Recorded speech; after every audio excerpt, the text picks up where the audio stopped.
എല്ലാ മാന്യ പ്രേക്ഷകർക്കും മർത്ത ആൻഡ് മേരി എന്ന പ്രോഗ്രാമിലേക്ക് ഹൃദ്യമായ സ്വാഗതം. ഇന്ന് നമ്മോടൊപ്പം ആയിരിക്കുന്നത് ബഥനി കോൺഗ്രിഗേഷനിലെ സിസ്റ്റർ ഡോക്ടർ സ്കൊളാസ്റ്റിക്കയാണ്.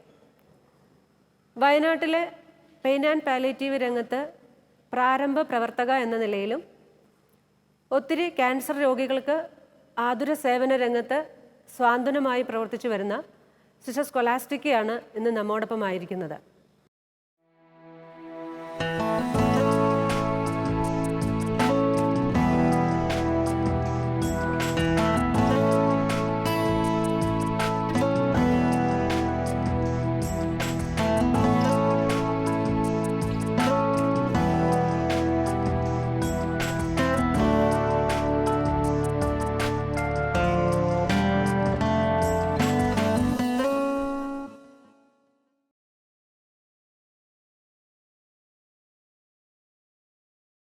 കഴിഞ്ഞ എപ്പിസോഡിൽ അമ്മ ഒത്തിരി കാര്യങ്ങൾ ഞങ്ങൾക്ക് പറഞ്ഞു തന്നിരുന്നു. ഒത്തിരി ഇൻസ്പിറേഷൻ ആയിരുന്നു അത്. ഒരു സമർപ്പിത ജീവിതത്തിൽ ഇത്രയും കാര്യങ്ങൾ ചെയ്യാൻ പറ്റുമെന്ന് ഞങ്ങൾ അത്ഭുതത്തോടു കൂടിയാണ് നോക്കിയിരുന്നത്. ഈ പ്രായത്തിലും അമ്മ ഇനിയും ഒത്തിരി കാര്യങ്ങൾ ചെയ്തത് ഞങ്ങളോട് പറയാനുണ്ടെന്ന് ഞങ്ങൾക്കറിയാം. ഈ പ്രായത്തിൽ തന്നെ വനാന്തരങ്ങളിൽ പോയി ഒത്തിരി ആദിവാസികൾക്കിടയിൽ അമ്മ പ്രവർത്തിക്കുന്ന കാര്യങ്ങൾ ഞങ്ങൾക്കറിയാനുണ്ട്. മർത്ത ആൻഡ് മേരിയുടെ ഈ എപ്പിസോഡിലേക്ക് അമ്മയെ ഒരിക്കൽ കൂടി സ്വാഗതം ചെയ്യുന്നു. അമ്മയെ ആഗോള കത്തോലിക്ക സഭ കരുണയുടെ വർഷം പ്രഖ്യാപിച്ചിരിക്കുകയാണല്ലോ. ഈ അവസരത്തിൽ കരുണയ്ക്കും കാരുണ്യ പ്രവർത്തനങ്ങൾക്കും ഒത്തിരി പ്രാധാന്യമുണ്ട്. ഇത് പെയിൻ ആൻഡ് പാലിയേറ്റീവിൻ്റെ പ്രവർത്തനത്തെ ശക്തിപ്പെടുത്തുമെന്ന് അമ്മയ്ക്ക് തോന്നുന്നുണ്ടോ? തീർച്ചയായിട്ടും പിതാവ് പറയുന്നതിന് പുറമേ ബാക്കി നമുക്ക് എന്ത് പറയാൻ പറ്റും ഇല്ലേ? അത് തന്നെ ആവർത്തിച്ച് പറയാനേ ഒക്കെയുള്ളൂ. ഇങ്ങനെ ഒരു പിതാവിനെ നമുക്ക് ഈ അവസരത്തിൽ തന്നത് എത്ര വലിയ അനുഗ്രഹമാണ്.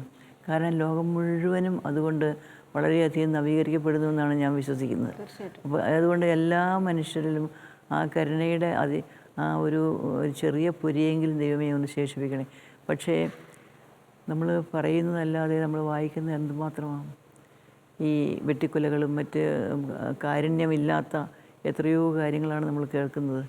എങ്കിലും അത് കുറഞ്ഞു വരട്ടെ എന്ന് ഞാൻ പ്രതീക്ഷിക്കുകയാണ്. പിതാവിൻ്റെ വാക്കുകൾ കേൾക്കണേ. എന്തായാലും വിവരമുള്ളവരൊക്കെ കേൾക്കുന്നുണ്ട് പിതാവിൻ്റെതേ. എല്ലാവരും നമ്മുടെ നാട്ടിൽ തന്നെ ഇപ്പോൾ ഒരു രോഗിയായ മാതാപിതാക്കളെ നോക്കാനായിട്ട് മക്കൾക്ക് താല്പര്യമില്ല. അപ്പോൾ അവരെ കൊണ്ടുപോയിട്ട് ഉടനെ വൃദ്ധസദനത്തിൽ അവിടെ എവിടെയെങ്കിലുമൊക്കെ ആക്കുക ചെയ്യുക, അല്ലെങ്കിൽ ഏതെങ്കിലും ഒരു കെയർ യൂണിറ്റിലേക്ക് കൊണ്ടുപോയി വിടുകയാണ് ചെയ്യുക. അങ്ങനെയുള്ളൊരു അവസ്ഥയിൽ അവരോട് അമ്മയ്ക്ക് എന്താ പറയാനുള്ളത്? അമ്മയ്ക്ക് ഒത്തിരി എക്സ്പീരിയൻസ് ഉണ്ടല്ലോ, ഇതുപോലെ വേദന അനുഭവിച്ചവരെ കണ്ടും. ഇതൊരു വലിയ നമ്മളുടെ വിശേഷിച്ച് കേരളത്തിൻ്റെ വിശേഷിച്ച് നമ്മുടെ നാട്ടുകാരെല്ലാം വെളിയിലാണ്. ഒരുപാട് പൈസയും കാര്യങ്ങളും അവർക്കുണ്ട് വീട്ടിൽ. അതുകൊണ്ട് അവരുടെ സ്റ്റാറ്റസ് ഓഫ് ലൈഫ് വളരെ കൂടി. അതുകൊണ്ട് സാധാരണ പണ്ട് ഉള്ളവർ താമസിച്ചതുപോലെ അല്ല ഇപ്പോൾ താമസിക്കുന്നത്. നമ്മുടെ വല്യമ്മച്ചിമാരും ഇപ്പോൾ പോലും അങ്ങനല്ല ജീവിക്കുന്നത്. അപ്പോൾ അങ്ങനെയുള്ള മാറിയ ഒരു സാഹചര്യത്തിൽ, ഒരു വലിയൊരു സാഹചര്യത്തിൽ നമ്മൾ അവരോട് പറഞ്ഞിട്ട് കാര്യമില്ല. എങ്കിലും ദുരിതങ്ങൾ അതെല്ലാം, പക്ഷേ അവർക്ക് ദുരിതങ്ങളെ കാഴ്ചവെച്ചിട്ടുള്ളൂ. എത്രയാണ് അമ്മച്ചിമാർ വീട്ടിൽ നോക്കാതെ ആണ് അവരെ വൃദ്ധസദനത്തിൽ കൊണ്ടാക്കുന്ന എത്ര പേരാ അല്ലേ? സ്വന്തം വീട്ടിൽ നോക്കാതെ ആ ഒരു ട്രെൻഡായിട്ടുണ്ടല്ലോ ഇപ്പം. അതേക്കുറിച്ച് പറയാൻ എന്ന് പറയുന്നത് ആശാവഹമായ കാര്യമല്ല. നമ്മുടെ ഡെവലപ്മെൻറ്റ്, കേരളത്തിൻ്റെ ഡെവലപ്മെൻറ്റ് വാസ്തവം പറഞ്ഞാൽ ആശാവഹമായ കാര്യമല്ല. പണത്തിൻ്റെ മാത്രം പുറത്താണ്. എല്ലാം പിന്നെ ഗൾഫിൽ ജോലി അന്വേഷിച്ച് പോവുക, അല്ലെങ്കിൽ ഇപ്പം എല്ലാവരും മിക്കവാറും ഓസ്ട്രേലിയയിലും പിന്നെ യൂറോപ്യൻ രാജ്യങ്ങളിലുമല്ലേ പോകുന്നത്. ഒരു സ്ഥലത്തെങ്കിലും കുടുംബത്തിൽ പിന്നെ ആരെങ്കിലും മാനമര്യാദയ്ക്കുണ്ടോ പറയാനായിട്ട്? അങ്ങനെയാണ് അതിൻ്റേതായിട്ടുള്ള അതിൻ്റെ കേരളത്തിന് ഭയങ്കരമായിട്ട് അതിൻ്റേതായ ദോഷമുണ്ട്. പക്ഷേ ആർക്ക് ഇത് തിരുത്താനാകും?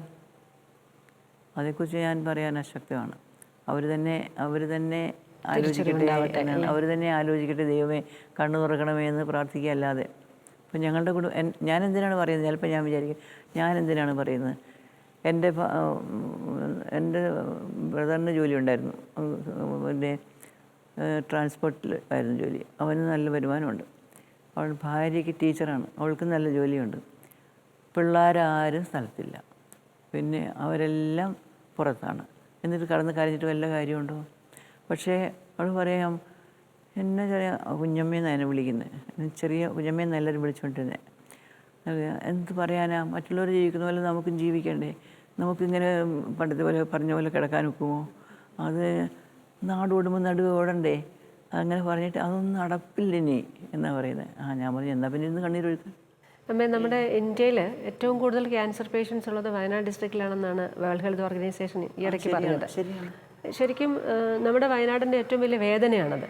കാരണം ഒരു തീരാ ദുഃഖത്തിലേക്ക് ആ വ്യക്തിയെ മാത്രമല്ല കുടുംബത്തെ കൂടി കൊണ്ടുപോകുന്ന ഒരു മാരകമായ രോഗമാണല്ലോ ക്യാൻസർ. ഇതിനെക്കുറിച്ചിട്ട് ഈ ഫീൽഡിൽ പ്രവർത്തിച്ചിട്ടുള്ള അമ്മ എന്ന നിലയിൽ എന്തുവാണ് അവർ കാരണമായിട്ട് പറയാൻ തോന്നുന്നത്? ഞങ്ങൾ അതിനെക്കുറിച്ച് പലപ്പോഴും ചർച്ച ചെയ്തിട്ടുണ്ട്, പല കാര്യങ്ങളും ചെയ്തിട്ടുണ്ട്. ഇവരുടെ ഇടയിൽ ഈ ബീഡി വലി ഭയങ്കര കൂടുതലാണ്. ഇവരുടെ ഇടയിൽ ആണുങ്ങളും പെണ്ണുങ്ങളും ഒക്കെ ഈ ശരിക്കുള്ള ട്രൈബൽസിൻ്റെ ഇടയിൽ, ശരിക്കും ട്രൈബൽസ് ഇപ്പോഴത്തെ ട്രൈബൽസിന് അത്രയും ഇല്ലെന്ന് തോന്നുന്നു. ഞങ്ങൾ വരുമ്പോൾ ഇതുങ്ങളെല്ലാം ഒരുതരം ബീഡി എന്ന് പറഞ്ഞാൽ ഇവിടെ നമ്മുടെ കമ്പോളത്തിൽ വാങ്ങിക്കാൻ കിട്ടുന്ന ബീഡി അല്ല, അതിൻ്റെ ഉപയോഗമാണ് കൂടുതലായിട്ടും ഈ ക്യാൻസർ ഉണ്ടാക്കുന്നതെന്നാണ്. ക്യാൻസർ ഉണ്ടാക്കുന്ന ചില കാര്യങ്ങളുണ്ട്. പുകവലി ഒരു പ്രധാനപ്പെട്ട കാരണമാണല്ലോ. പുകവലി മറ്റേ രക്തക്കുഴലുകൾക്ക് പ്രശ്നം ഉണ്ടാക്കുമെന്ന് പറയുന്നത്, അതുകൊണ്ട് കാലിനൊക്കെ അത് മുറിച്ച് മാറ്റേണ്ടി വരത്തില്ലേ എന്ന് പറയുന്നത് പോലെ തന്നെ മറ്റ് കാര്യങ്ങളിൽ കൂടി പറഞ്ഞാൽ ഇതും ഒരു കാരണമാണ്. ശരിക്കും അതിനപ്പുറത്തുള്ള സ്ത്രീകളിലും കുറേ കൂടുതൽ ക്യാൻസർ ഉള്ളവർ വയനാട്ടിലുണ്ടല്ലോ. സ്ത്രീകളുടെ ക്യാൻസറിൻ്റെ കാര്യം കുറിച്ച് പറയുകയാണെങ്കിൽ അത് പല കാരണങ്ങൾ അതിനകത്തുണ്ട്. ഒന്നാമത് നമ്മൾ നേരത്തെ ഇപ്പം അത്രയില്ല, നേരത്തെ ഇവർ വിവാഹിതരാകുന്നു. ഒരു 15 വയസ്സാണ് പണ്ട് കാലത്ത് 15-16 വയസ്സാകുമ്പോഴത്തേന് കല്യാണം കഴിക്കത്തില്ലേ. പിന്നെ അന്നേരം തന്നെ പണ്ട് കൂടുതൽ കുട്ടികളുണ്ടാകുമ്പോഴായിരുന്നില്ലേ. അപ്പം ഒരുപാട് അടുത്തടുത്തുള്ള പ്രസവങ്ങൾ, ഈ ഇതുപോലുള്ള സംഗമങ്ങൾ, അപ്പം അത് ഒരു സ്ത്രീയെ ക്യാൻസറിന് വിധേയയാക്കുന്നു എന്നുള്ളതാണ്. ക്യാൻസറിനല്ല, രോഗങ്ങൾക്ക്, ഗൈനിക് രോഗങ്ങൾക്ക് വിധേയയാക്കുന്നു എന്നുള്ളതാണ് കാഴ്ചപ്പാട്. പിന്നെ ക്യാൻസർ ഗർഭാശയ ഗള ക്യാൻസറാണ് കൂടുതൽ. അല്ലാതെ യൂട്രസിന് അധികം ക്യാൻസർ വരാറില്ല. ഗർഭാശയ ഗളമാണ് പ്രധാനപ്പെട്ട ഭാഗം. കാരണം അവിടെ ഒരുതരം പ്രത്യേക ഈ പ്രത്യേക ഇൻഫെക്ഷ്യസ് ഉണ്ട്. ആ ഇൻഫെക്ഷനാണ് ഇതിനെ ഉണ്ടാക്കുന്നതാണ് നമ്മൾ സയൻറ്റിഫിക്കായിട്ട് പറയുന്നത്. അത് ആ ഗർഭാശയ ഗളം അതിൻ്റെ ക്യാൻസറാണ് കൂടുതൽ. അത് നോക്കത്തില്ല, അങ്ങനെ ശ്രദ്ധിക്കത്തില്ല, അങ്ങനെ ശ്രദ്ധിക്കുന്നില്ല. കുറച്ച് ഡിസ്ചാർജൊക്കെ എല്ലാ സ്ത്രീയും കാണുമെന്നുള്ളത് നമ്മുടെ അമ്മമാരുടെയൊക്കെ പഴയ പതിവാണ്, പറച്ചിലാണ്. അതൊക്കെ എല്ലാ സ്ത്രീകൾക്കും ഉള്ളതാണ്, സാരമില്ല എന്ന് പറയും. അത് നോക്കാം, ഒരു ഊസിങ്, ഒരു ചെറിയ ഡിസ്ചാർജ്, അതൊക്കെ കാര്യമായിട്ട് കരുതാത്തതാണ് പ്രധാനപ്പെട്ട കാര്യം. പിന്നെ സമയത്തിന് നോക്കാത്തതേ. അതുകൊണ്ട് എപ്പോഴും അതുകൊണ്ട് ഒരു സ്ത്രീകൾക്ക് അങ്ങനത്തെ ചെക്കപ്പ് വേണമെന്ന്. ഗർഭപാത്രത്തിനുണ്ടാകുന്നത് കൂടുതലും ട്യൂമേഴ്സാണ്. അത് പിന്നെ ഇത്രയും ക്യാൻസറായിട്ട് വരുന്നില്ല. അത് ഫൈബ്രോയിഡ്സാണ്. അത് കൂടുതലല്ലേ, അത് ഭയങ്കര കൂടുതലാണ്. ഓപ്പറേഷൻ്റെ മിക്കവാറും കാരണം ഫൈബ്രോയിഡാണ്. അപ്പം അതും ഈ കാലഘട്ടത്തിൽ ഒരു 40-45 വയസ്സ് കഴിഞ്ഞ സ്ത്രീകളിൽ ബഹുഭൂരിപക്ഷം പേർക്കും ഈ ഫൈബ്രോയിഡ് പ്രോബ്ലം ഉണ്ട്. കാരണം എന്താണെന്ന് പറഞ്ഞാൽ ഇവർ ബ്രസ്റ്റ് ഫീഡ് ചെയ്യുന്നില്ല. ബ്രസ്റ്റ് ഫീഡ് ചെയ്യാത്തതാണ് ഈ ഫൈബ്രോയിഡ് യൂട്രസ് ഉണ്ടാകാൻ പ്രധാനപ്പെട്ട കാരണം. ബ്രസ്റ്റ് ഫീഡ് ചെയ്യുക എന്ന് പറയുന്നത് അദ്ദേഹത്തിന് പിന്നെ കുറേ നാളത്തേക്ക് ഗർഭിണിയാകത്തില്ല, ഒന്നാമത്തെ കാര്യം. അതാണ് ഏറ്റവും ബെസ്റ്റ് ഗർഭിണിയാകാതിരിക്കാനുള്ള മാർഗം. വേറെ മറ്റ് ഇതിൻ്റെയൊക്കെ ഉപയോഗം, ഈ മറ്റ് ഉറകളുടെയൊക്കെ ഉപയോഗം, അതൊക്കെ തന്നെ ശല്യമാണെന്നാണ് പറയുന്നത്. അപ്പോൾ ആർട്ടിഫിഷ്യലായിട്ട് എന്തെല്ലാം ചെയ്യുന്നുവോ അതൊന്നും ശരീരത്തിന് യോജിക്കുന്നതല്ല. അതായിട്ട് ഒരു healthy living and healthy mind, പിന്നെ ഒരു ദൈവികമായ ചിന്ത എല്ലാത്തിനും ആവശ്യമാണ്. ഇപ്പം തീരെ ദൈവികമായ ചിന്തയിലല്ല നമ്മൾ കത്തോലിക്കർ പോലും വളരുന്നത്. സങ്കടം കൊണ്ട് പറയാതിരിക്കാൻ പറ്റത്തില്ല. പക്ഷേ അത് നമുക്ക് എന്ത് ചെയ്യാൻ പറ്റും? ഇപ്പോൾ 2 കുട്ടികൾ കൂടുതലാകുന്നില്ലല്ലോ, അല്ലെങ്കിൽ വലിയ കുടുംബങ്ങളില്ലല്ലോ. ഇപ്പം പണ്ടത്തെ അമ്മമാർ 8ഉം 10ഉം ഒക്കെ പ്രസവിച്ചിരുന്നില്ലേ, അവർക്കാർക്കും ക്യാൻസർ വന്നിരുന്നില്ലല്ലോ. ഇപ്പം എന്താ ഒട്ടും പ്രസവിക്കുന്നത് ക്യാൻസർ ആകുന്നു ഇപ്പം. അപ്പോൾ ഇതൊന്നും അല്ല കാരണം. പിന്നെ അന്തരീക്ഷ മലിനീകരണമുണ്ട്, ഭർത്താവിൻ്റെ പുകവലിയായിരിക്കാം വേറൊരു കാരണം, ഇല്ലേ? പുകവലിയൊക്കെ ഉണ്ടായിരിക്കാം. ഇപ്പോഴത്തെ ആർട്ടിഫിഷ്യൽ ഫുഡ് ഉണ്ടാക്കുന്ന, അതിനകത്ത് ചേർക്കുന്ന ഇൻഗ്രീഡിയൻസ്, രസങ്ങൾ ഉണ്ടാക്കാനായിട്ട് ഓരോന്നൊക്കെ ചേർക്കില്ലേ, അത് അങ്ങനത്തെ കാര്യങ്ങളൊക്കെ. കുറച്ചുകൂടി നാച്ചുറൽ ലിവിങ്ങിലേക്ക് നമ്മൾ വരാതെ ഈ കാര്യങ്ങളൊന്നും ശരിയാകാൻ പോകുന്നില്ല. പുതിയ തലമുറയെ ഈ രോഗത്തിൽ നിന്ന് രക്ഷിക്കണമെങ്കിൽ കുറച്ച് നാച്ചുറൽ ലിവിങ്ങിലേക്ക് തിരിച്ചു വരണം.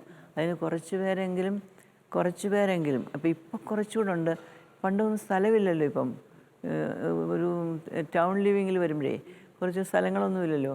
അപ്പോഴത്തേനും എപ്പോഴും ഒരു ഔട്ടിങ്ങായി പുറത്തുനിന്ന് ഭക്ഷണം കഴിക്കലായി. അത് വളരെ വളരെ കോമൺ അല്ലേ, പുറത്തുനിന്ന് ഭക്ഷണം കഴിക്കലായി. ഇപ്പോൾ അങ്ങനത്തെ ഈ ഹോട്ടൽ ഫുഡ് തന്നെ എന്തൊക്കെ ചേർത്താൽ ഉണ്ടാക്കുന്നതെന്ന് ആർക്കറിയാം. പിന്നെ ഇതുപോലെ ഇത് ചേർക്കാനുള്ളത് ഈ ടേസ്റ്റ് മേക്കേഴ്സ് ഉണ്ടല്ലോ, ടേസ്റ്റ് മേക്കേഴ്സ് എല്ലാം കുഴപ്പമാണ്. ആ ടേസ്റ്റ് മേക്കേഴ്സ് ചേർത്തുണ്ടാക്കുന്ന പിന്നെ ഈ ആർട്ടിഫിഷ്യൽ ഫുഡ്, അപ്പോൾ അത് ചേർക്കാതെ ഇപ്പോൾ ആർക്കും ഇറങ്ങുകയല്ലോ. അത് ഞാൻ പറഞ്ഞ ആ രീതിയിലായിട്ടില്ലേ. ഒരു നാച്ചുറൽ ഫുഡ് എവിടെ കിട്ടും? ഞങ്ങൾക്കിവിടെ നാച്ചുറൽ ഫുഡാണ് കേട്ടോ കിട്ടും. അല്ലപ്പോൾ അതൊരു ഫാഷൻ്റെ ഭാഗമായി, ഒരു ട്രെൻഡായി പുറത്ത് പോയി ഭക്ഷണം കഴിക്കുക. അതുപോലെ തന്നെ കുക്കിങ്ങിൻ്റെ കാര്യങ്ങൾ നോക്ക്, എന്തെല്ലാമാണ് ഓരോ പ്രാവശ്യം വിമൻസ് മാഗസിനിൽ ഇടുന്നത്. ഇതെല്ലാം ഒരു കാരണമാണെന്നാണ് അമ്മ പറയുന്നത് അല്ലേ? ഇപ്പോൾ ആർട്ടിഫിഷ്യൽ ഫുഡ് എപ്പോഴും ഒരു കാരണമാണ്. രണ്ടാമത്തെ ബ്രസ്റ്റ് ഫീഡ് ചെയ്യാത്തത് വേറൊരു പ്രധാനപ്പെട്ട കാരണമാണ്. അതായത് ഈ പിന്നെ കുട്ടികളുടെ ലിമിറ്റേഷൻസ് ഒരു പ്രധാനപ്പെട്ട കാരണമാണ്. കാരണം എന്താണെന്ന് വെച്ചാൽ ഇവരുടെ സുഖത്തിന് വേണ്ടിയാണ്, അല്ലാതെ അവർക്ക് പൈസ ഇല്ലാഞ്ഞിട്ടല്ല. പൈസ ഉള്ളവനാണ് ചെയ്യുന്നത്, പൈസ ഇല്ലാത്തവർക്കാണ് കുട്ടികളുണ്ടാകുന്നത്. അപ്പം എവിടെയോ ദൈവത്തിൻ്റെ പ്ലാനിനെ ധിക്കരിക്കുന്ന കാര്യങ്ങൾ ഇതിനകത്ത് വർക്ക് ചെയ്യുന്നുണ്ട്. ബത്തേരിയിൽ മൂലങ്കാവ്, ചിങ്ങേരി, അതുപോലെ തന്നെ വിവിധ പ്രദേശങ്ങളിലൊക്കെ ക്ലിനിക്കുകൾ സ്ഥാപിച്ച് അവിടെ സേവനം ചെയ്തു. അനേകം രോഗികൾ കടന്നു വരികയും സിസ്റ്ററിൻ്റെ ചികിത്സ തേടുകയും ഒപ്പം സിസ്റ്ററിൻ്റെ ആശ്വാസ വചനങ്ങൾക്ക് വേണ്ടി കാതോർക്കുകയും ചെയ്തു. അന്നത്തെ കാലത്ത് ഈ മെഡിക്കൽ ഡിപ്പാർട്ട്മെൻറ്റ് അത്ര സജീവമായിരുന്നില്ല ഈ പ്രദേശങ്ങളിലൊന്നും. പ്രത്യേക തരത്തിൽ ആദിവാസികളുടെ ഇടയിലും മറ്റും സിസ്റ്റർ പ്രവർത്തിച്ചിരുന്നു. വളരെ സജീവമായി അർപ്പണബോധത്തോടുകൂടിയാണ് സിസ്റ്ററിൻ്റെ സേവനം സിസ്റ്റർ കാഴ്ചവെച്ചത്.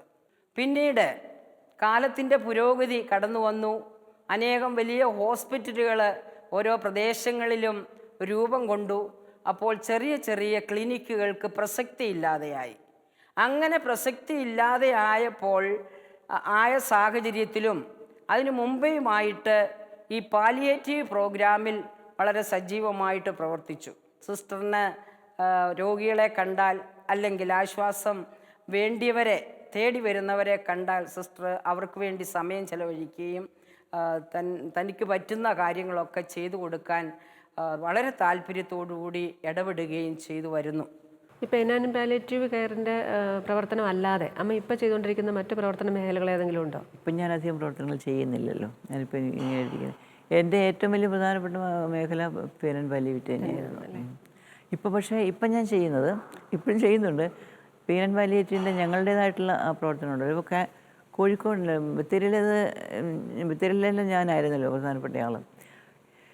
ഇപ്പോഴും ഞങ്ങൾക്ക് പിന്നെ ബത്തേരിയിൽ അതിൻ്റെ ഒരു ബ്രാഞ്ചുണ്ട്. പിന്നെ നമ്മുടെ സിസ്റ്റർ പൗളിനൊക്കെ ഇല്ലേ, നമ്മുടെ അമ്പലവയലിലെ, അവരൊക്കെ ഞങ്ങളൊരു ഗ്രൂപ്പാണ്, ഗ്യാങ്ങാണ്, എല്ലാവരും കൂടെ കൂടിയിട്ടുള്ളൊരു ഗ്രൂപ്പാണ്. അപ്പം ആ വലിയ നെറ്റ്വർക്കൊന്നും ഇപ്പോഴില്ല. അതിനെ കോർഡിനേറ്റ് ചെയ്യാൻ ആളില്ല. അന്ന് പക്ഷേ അത് നമുക്ക് ആരെയും പറഞ്ഞിട്ട് കാര്യമില്ല. അന്ന് അത് ആവശ്യമായിരുന്നു. ഈ മെസ്സേജ് എല്ലാവർക്കും കൊടുക്കാനായിട്ട് അത് ഞങ്ങൾ വളരെ വിജയത്തോടെ ചെയ്തു.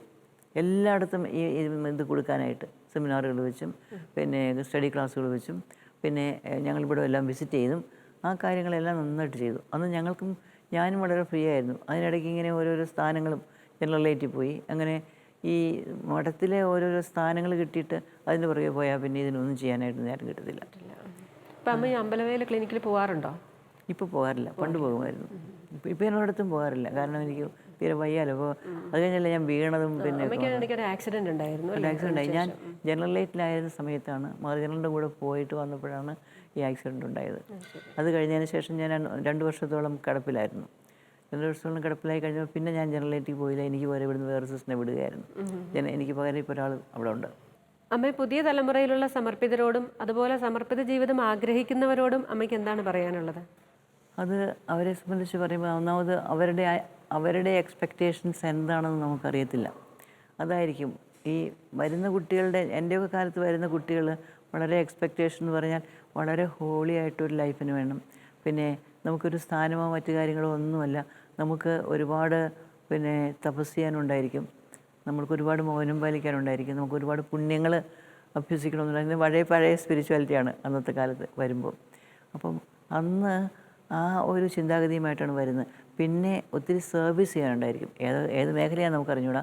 എന്നാലും ദൈവത്തിന് വേണ്ടിയിട്ട്, പിന്നെ സഭയ്ക്കും വേണ്ടിയിട്ട്, ദൈവത്തിനും തിരുസഭയ്ക്കും വേണ്ടി എന്നാണല്ലോ നമ്മൾ ഉദ്ദേശം തന്നെ. അത് തിരുസഭയ്ക്കും വേണ്ടിയിട്ട്, സമൂഹത്തിന് വേണ്ടിയല്ല നമ്മൾ ചെയ്യുന്നത്.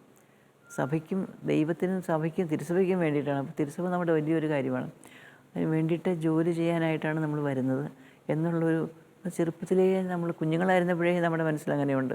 അപ്പോൾ പിന്നെ കോൺവെൻറ്റ് വന്നപ്പോൾ അന്ന് തീർച്ചയായിട്ടും. ഇന്നത്തെ കുട്ടികൾക്ക് അങ്ങനെയൊന്നുമില്ല. നീ അവിടെ വന്നാൽ നിന്നെ, നമ്മളാണെങ്കിൽ പോലും പിള്ളേർ പഠിക്കാൻ വേണ്ടി പറയും, നിങ്ങൾ വന്നാൽ അങ്ങനെ പഠിക്കാൻ വിടും, ഇങ്ങനെ വെക്കും എന്ന് പറഞ്ഞു. ഇങ്ങനെയൊന്നും പറഞ്ഞ് പിള്ളേർ പഠിക്കരുത്. സന്യാസ ജീവിതം ഇല്ലെങ്കിൽ ഇല്ലെന്നേ ഉള്ളൂ. എല്ലാവരും സന്യാസ ജീവിതം മസ്റ്റാണെന്ന് വല്ലയിടത്തും പറഞ്ഞിട്ടുണ്ടോ? ഒരിക്കലുമില്ല. എല്ലാവരും നന്നായിട്ട് ജീവിക്കുകയാണെങ്കിൽ, അല്ലെങ്കിൽ പിന്നെ അവർക്ക് ഉത്തേജനം കൊടുക്കാനും അവർക്ക് ഒരു പിന്നെ ആ ഈശ്വര സാക്ഷാത്കാരം കാണിക്കാനും അല്ലേ.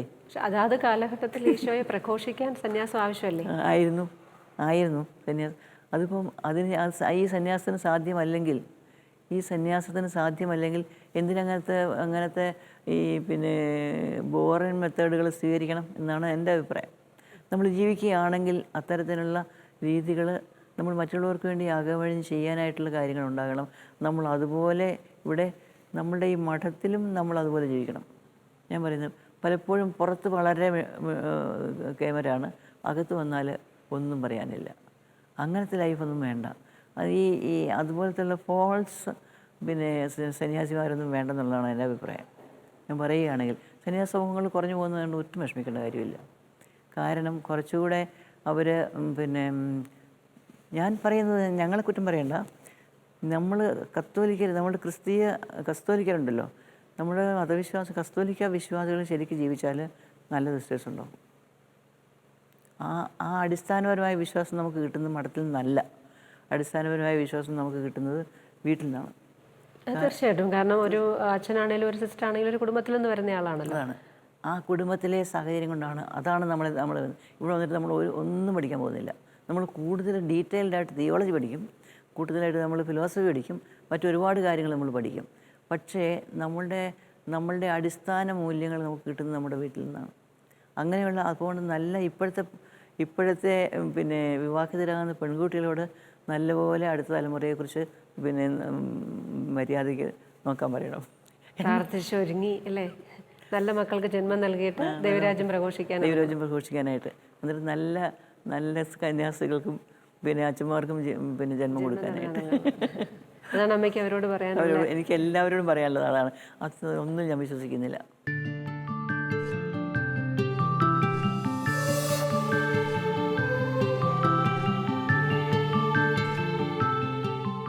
അമ്മയുടെ പ്രാർത്ഥനാ ജീവിതത്തെക്കുറിച്ചൊന്ന് പറയാമോ?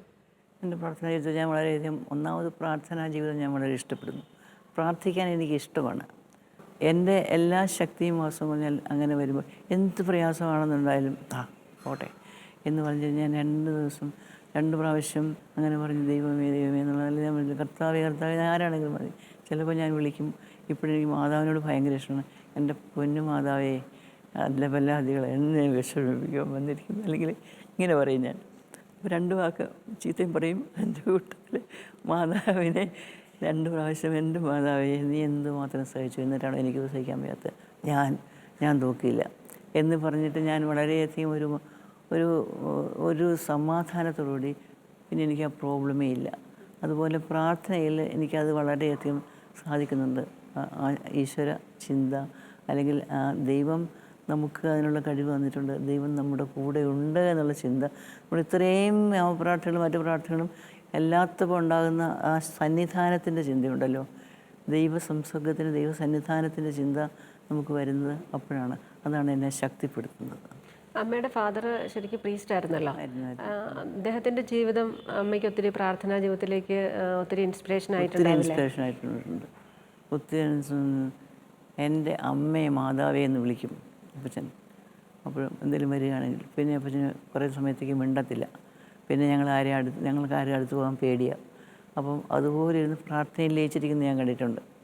എൻ്റെ അമ്മയാണെങ്കിലും അമ്മ അങ്ങനെയല്ല. അമ്മ മൂലയിൽ മാറിയിരുന്നിട്ട് അത് അമ്മയുടെ ഒരു രീതിയിലുള്ള പ്രാർത്ഥനകളൊക്കെ ചൊല്ലും. പക്ഷേ ഞങ്ങൾ അന്നേരം അതിലൂടെ കടന്നു പോകാൻ പാടില്ല, ശബ്ദം ഉണ്ടാക്കാൻ പാടില്ല, ഇങ്ങനെയൊക്കെ വീട്ടിലെ ഒരു പ്രാർത്ഥനയുടെ അന്തരീക്ഷം ഉണ്ടായിരുന്നു. ചെറുപ്പം മുതലേ ഒരു പ്രാർത്ഥനാ ജീവിതത്തിൽ ആ ഒരു അന്തരീക്ഷത്തിൽ വളർന്ന് ഇപ്പോഴും അത് തുടർന്നുകൊണ്ട് പോകുന്നത് അതൊരു ഇപ്പോൾ ശക്തിയാണ്. ഇപ്പോൾ ഞങ്ങളുടെ യാമപ്രാർത്ഥനകളും മറ്റു കാര്യങ്ങളും എല്ലാം ഉണ്ടെങ്കിലും എനിക്ക് എൻ്റേതായിട്ടുള്ള പ്രാർത്ഥനകളുണ്ട്, വ്യക്തിപരമായ പ്രാർത്ഥനകളുണ്ട്. അതെ, വ്യക്തിപരമായ പ്രാർത്ഥനകൾ എനിക്ക് വളരെ ഇഷ്ടമാണ്. ഞാൻ ആ ഈശ്വര സംസർഗം കൊണ്ടാണ് വാസ്തവത്തിൽ ജീവിക്കുന്നത്. മറ്റു പ്രാർത്ഥനകൾ ശരിയാണ്, അതിലെല്ലാം ഭയങ്കരമായിട്ടുള്ള ദൈവാനുഭവമുണ്ട്. അത് നമുക്ക് കൂട്ടത്തോടു കൂടി ആകുമ്പോഴത്തേനും അതിൻ്റേതായിട്ടുള്ള മാലാഖമാരുടെ കൂടെ നിന്ന് പ്രാർത്ഥിക്കുന്നു. നമ്മൾ ഒത്തിരി പഠിച്ചിട്ടുണ്ടല്ലോ അങ്ങനത്തെ കാര്യങ്ങളെക്കുറിച്ചൊക്കെ. അനുഭവങ്ങളൊക്കെ വരുമ്പോൾ നല്ലതാണ്. പക്ഷേ എന്നാലും ഞാനും ദൈവമായിട്ടുള്ള ആ സംസർഗത്തിൽ എൻ്റേതായിട്ടുള്ള ദൈവം, എനിക്ക് സ്വന്തമായ ദൈവം, എൻ്റെ മാതാവ്, എൻ്റെ അമ്മ, അങ്ങനെ പറയുന്ന ആ അനുഭവം.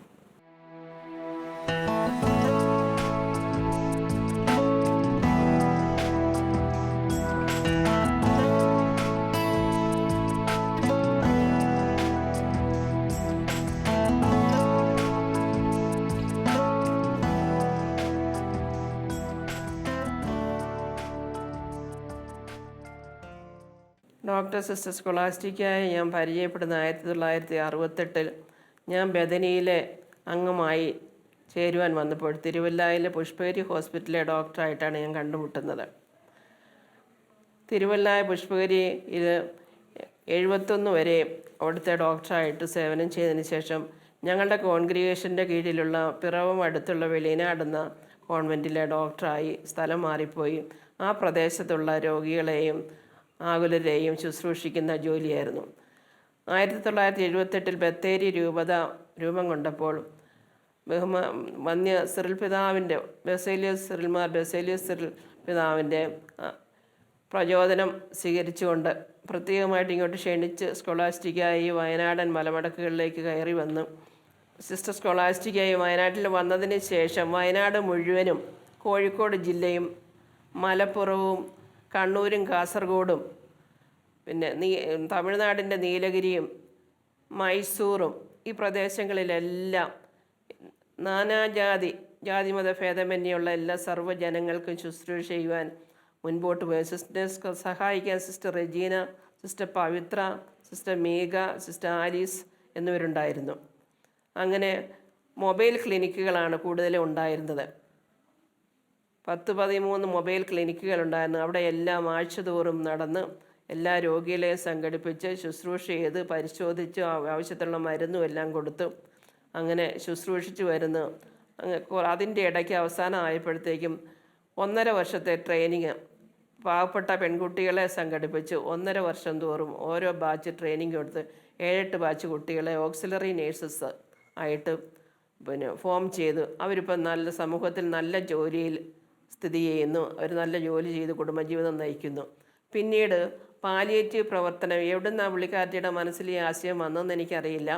പാലിയേറ്റീവ് പ്രവർത്തനത്തിലേക്ക് വന്ന് അതിനായിട്ടുള്ള ചെറിയ ചെറിയ കോഴ്സുകൾ കോഴിക്കോടും പിന്നെ ആസാമിലോ പിന്നെ ഹൈദരാബാദിലൊക്കെ പോയി കോഴ്സുകൾ പങ്കെടുത്തിട്ട് ബത്തേരി സെൻറ്ററാക്കി സ്വാന്തനം എന്ന പേരിൽ പിന്നെ പാലിയേറ്റീവ് കെയറിൽ വർഷങ്ങൾ പ്രത്യേകിച്ച് ആദിവാസികളെ ശുശ്രൂഷിക്കാൻ വേണ്ടിയിട്ട് ക്യാൻസർ രോഗികളെ ശുശ്രൂഷിച്ചുകൊണ്ടിരിക്കുകയായിരുന്നു.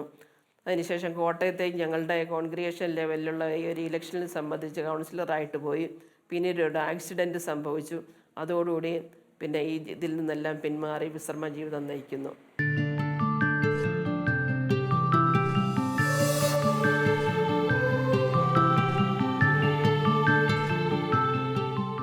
അമ്മ ഈ പ്രായത്തിലും വനാന്തരങ്ങളിൽ പോയി ആദിവാസികളുടെ ഇടയിൽ പ്രവർത്തിക്കാനുള്ള ശക്തി ലഭിക്കുന്നത് എങ്ങനെയാണ്? ഒരു ഗ്രൂപ്പിൻ്റെ കൂടെയാണ് പോകുന്നത്. അപ്പോൾ അത് പല സ്ഥലങ്ങളും പലപ്പോഴും പല സ്ഥലങ്ങളിലൊക്കെയാണ് പോകുന്നത്. ഒരു പ്രാവശ്യം നമ്മൾ പറയുന്നത് നമ്മളൊരു കാട്ടിലാണ് പോകുന്നതെന്ന് അവർ പറഞ്ഞു. എനിക്ക് പേടിയായി, ഇനി എന്ത് വേണോ കാട്ട് എന്നൊക്കെ പറഞ്ഞാൽ കാട് ഇവിടെ കാടുണ്ടെന്ന് എനിക്കറിയത്തില്ല. അപ്പോൾ പക്ഷേ ഇവിടെ അങ്ങോട്ട് മാറിക്കഴിഞ്ഞാൽ അങ്ങോട്ട് പോയി കഴിഞ്ഞാൽ പിന്നെ മുഴുവൻ കാടാണ്. അവിടെ ഞാൻ കണ്ടിരുന്നില്ല ആദ്യമായിട്ട്. പോയി അങ്ങനെ ഉൾക്കനത്തിലേക്ക് പോയി. അവിടെ വന്നു കഴിഞ്ഞപ്പോഴത്തേനും ആ കാടിൻ്റെ ഭയങ്കരമായിട്ടുള്ള അതൊരു ഭയങ്കര ദൈവാനുഭവമാണ് കേട്ടോ. ആ കാടിൻ്റെ ഇത് അവിടെ ദൈവം മറ്റാരും ഒന്നുമില്ലല്ലോ. ചെറിയ പക്ഷികളുടെ കളകൾ മറ്റൊക്കെ അല്ലേ. അവിടെ പല സന്യാസികളും പലരും ഇങ്ങനെ വനങ്ങളിൽ പോയി നിന്നിട്ടുണ്ട്, പ്രാർത്ഥിക്കുന്നുണ്ടെന്ന് കേട്ടിട്ടില്ലല്ലോ. അത് ശരിക്കും ഈശ്വര സാന്നിധ്യം എന്ന് പറയുന്നത് അതിനകത്ത് നമുക്ക് വളരെയധികമായിട്ട് അനുഭവപ്പെടും. ഒരു വശത്തോട് ഭയങ്കരമായിട്ടുള്ള ഭീതി അനുഭവപ്പെടുന്നു. ഈ കാട്ടിലെ ജനങ്ങളെന്ന് പറയുന്നതേ അവിടെ താമസിക്കുന്ന നമ്മളെപ്പോലെയുള്ള മനുഷ്യരാണ്. പക്ഷേ അവർ മനുഷ്യ ഡെവലപ്ഡ് പീപ്പിളല്ല. അവർ പറയുന്ന ലാംഗ്വേജ് നമുക്ക് അറിഞ്ഞുകൂടാ. അവിടെ നടക്കുന്ന കുട്ടികളൊക്കെ ഉണ്ടല്ലോ, ശരിക്കും ഒരു ഈ നല്ലൊരു സംസ്കാരമുള്ള മുഖം ഒന്നും അല്ല അവരുടേത്. ഞാൻ പറയും, ദൈവമേ, ഇവരും മനുഷ്യരാണോ എന്ന് ഞാൻ ആലോചിച്ചു. എനിക്ക് ഭയങ്കരമായിട്ട് ഞാൻ അതിനൊക്കെ ഒന്ന് തൊട്ട് നോക്കി. അപ്പോൾ അത് ചിരിക്കും ആ കൊച്ച്. അപ്പോൾ ഞാൻ പറഞ്ഞു, മനുഷ്യർ തന്നെയാണ്. അപ്പം അങ്ങനെയുള്ളൊരു വല്ലാത്തൊരു അനുഭവം. ആഫ്റ്റർ പിറ്റേ ദിവസം എനിക്ക് പനി പിടിച്ചു. ഞാൻ തിരിച്ചു വന്നു കഴിഞ്ഞപ്പോഴത്തേന് ഞാൻ അറിയാതെ കാട്ടിൽ പോയി എന്ന് പറഞ്ഞാൽ ഇങ്ങനെ ഉൾക്കാട്ടിലുണ്ടെങ്കിൽ പോകുമെന്ന് എനിക്ക് ഉണ്ടായിരുന്നില്ല. അപ്പോൾ അന്ന് അവർക്ക് നമ്മൾ നോക്കി അവരുടെ അമ്മമാർക്ക് ആർക്കാണ്ടെല്ലാം മരുന്നുകളെല്ലാം കൊടുത്തു. ഞാനും അവർക്ക് അവർ പറഞ്ഞിട്ട് ഞാൻ കൊടുത്തു. അങ്ങനെ വന്നു കഴിച്ചിട്ട് അങ്ങനെയുള്ള ആ വനാന്തരത്തിൽ പോയി വന്നതിൻ്റെ ഒരു അനുഭവം എന്നെ വളരെയധികം സ്ട്രൈക്ക് ചെയ്തു. ഈ കാലത്തും അങ്ങനെയുള്ള ആൾക്കാരുണ്ട്. ഇവിടെയും ദൈവം സൃഷ്ടികളുണ്ട് എന്ന് മനസ്സിലാക്കാനുള്ള എന്തൊരു അപാരമായ സൃഷ്ടിയാണ് ദൈവം നടത്തിയിരിക്കുന്നതെന്നുള്ളത്. ആ ദൈവീകമായ മനോഭാവമായിരുന്നു കൂടുതലും എന്നെ ആകർഷിച്ചത്. അതേസമയത്തൊരു ഭയങ്കരമായിട്ടുള്ളൊരു ഭീകരമായ, അത് നമുക്ക് ശാരീരികമായിട്ട് മാനസികം ഉണ്ടാകുന്ന പേടിയാണ്.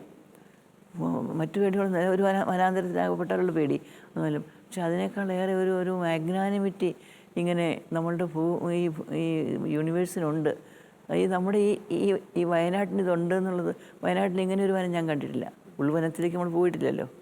അപ്പോൾ ഇത് ശരിക്കും ഉൾവനമായിരുന്നു. അപ്പോൾ ഉൾവനത്തിൽ പോയ ഒരു വലിയ അനുഭവം എന്നെ വലിയധികം ദൈവാനുഭവത്തിലേക്ക് നയിച്ചു എന്ന് ഞാൻ പറയാം. അമ്മയെ കഴിഞ്ഞ എപ്പിസോഡുകളിൽ അമ്മ ഒത്തിരി കാര്യങ്ങൾ ഞങ്ങളോട് പങ്കുവച്ചു. ഒരു സമർപ്പിത ജീവിതത്തിൽ ഇത്രയധികം തലങ്ങളിലൂടെ പ്രവർത്തനങ്ങൾ ചെയ്യാമെന്ന് അമ്മ ശരിക്കും ഞങ്ങളെ പഠിപ്പിച്ചു. ഒത്തിരി പ്രചോദനം നൽകി. ഷാലോം പ്രേക്ഷകർക്ക് ഇത് വളരെ ഗുണപ്രദമാണ്. ഒരു സമർപ്പിത ജീവിതത്തിൽ ചെയ്യാവുന്ന കാരുണ്യ പ്രവൃത്തികൾ, അതുപോലെ ഒത്തിരി ആക്സിഡൻ്റ് ഉണ്ടായി, ഹാർട്ട് അറ്റാക്ക് വന്നു, ഇത്രയും ക്ഷീണിതയാണ്, 84 വയസ്സായി. ഈ ഒരു സന്ദർഭത്തിലും ഇത്രയും തീക്ഷ്ണതയോടുകൂടി പ്രവർത്തിക്കാൻ അമ്മയ്ക്ക് സാധിക്കും, അതുപോലെ മറ്റുള്ളവർക്കും സാധിക്കുമെന്ന് അമ്മ ഞങ്ങളെ പഠിപ്പിച്ചു. അമ്മയുടെ വിലയേറിയ സമയം ഷാലോം പ്രേക്ഷകർക്ക് വേണ്ടിയിട്ട് നൽകിയതിന് ഹൃദയത്തിൻ്റെ ഏറ്റവും നല്ല ഭാഷയിൽ അമ്മയ്ക്ക് നന്ദി അറിയിക്കുന്നു.